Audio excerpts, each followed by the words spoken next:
À l'heure du changement d'équipe, nous quittons le chantier pour nous enfoncer dans le bidonville, aperçu de la terrasse de l'appartement. Deux mondes se retrouvent côte à côte. Les rois et les petites mains de Bombay.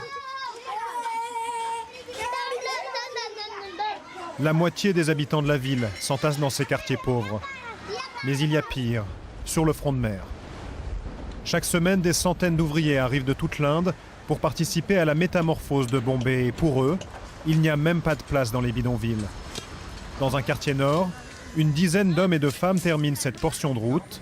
Aucun engin de chantier. Le travail se fait à coups de pioche et en famille. Qui sont les gens qui travaillent ici?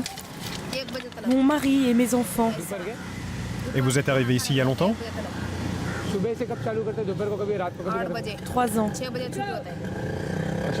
Vous gagnez combien? 200 roupies.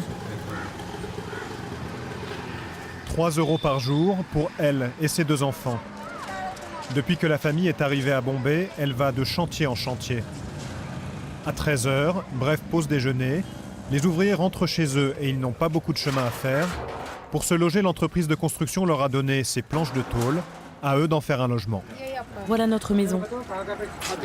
La famille de 4 personnes vit dans cette baraque de 4 mètres carrés. Vous avez quel âge?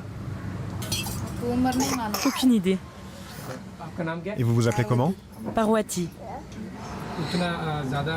Vous allez rester ici combien de temps encore? Quelques jours jusqu'à la fin du chantier. Ensuite, l'entreprise nous emmènera ailleurs. On cassera la maison et on la remontera plus loin, comme à chaque fois.